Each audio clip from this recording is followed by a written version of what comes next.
why do you think so many of us are scared about talking about death and dying, facing our own mortality, talking and thinking about death with the death of people that we love who are likely to die or even not likely to die?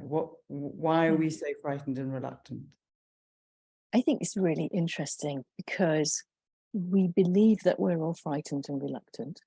And yet, as soon as we start to open a conversation about it, we get more than 1,000 people joining a webinar. And look, there are nearly 600 people here live right now. So I think it's a bit of a myth that it is taboo in society. I think what happens is that we're all a little bit frightened of upsetting each other.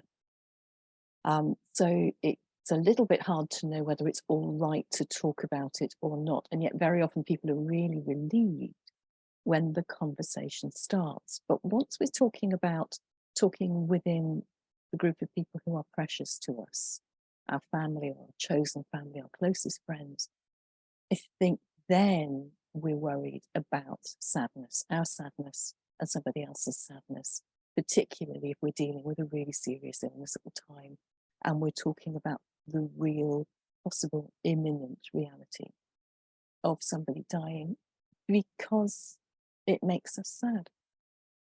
And yet I think what happens is we go around trying not to cause upset, and then it bursts out anyway, or it makes us sick. So talking is really, really important.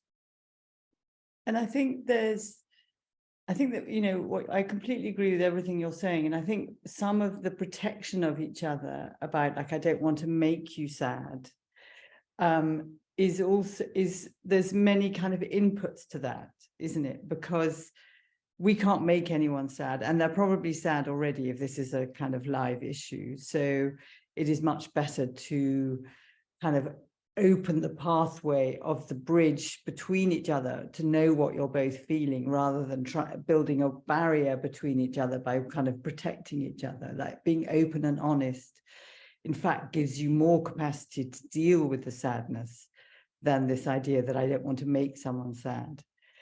And also, I was working with someone today. There is this, and it's very profound. It's in me as well. I think it's instinctive.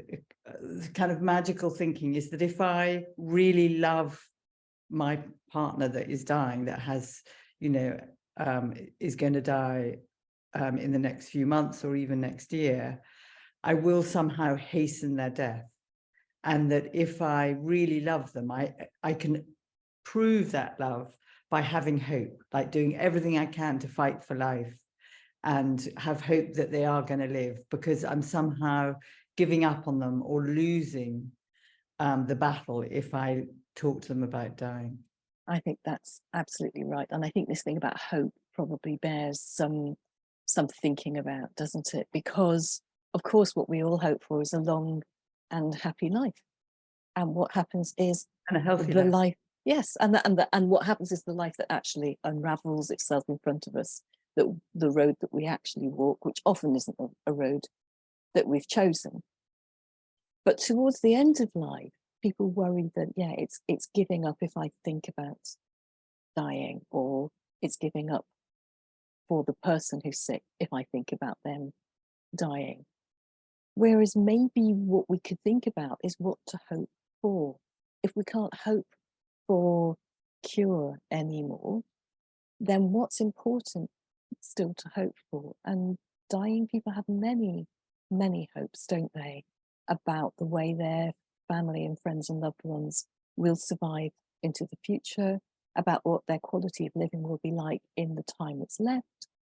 Bucket lists are based on the idea of I'm mortal and there are things I want to do before I die. So there's something about adjusting hope from just this kind of blank canvas of surviving indefinitely and bringing it down into the near future and what are the things that really matter.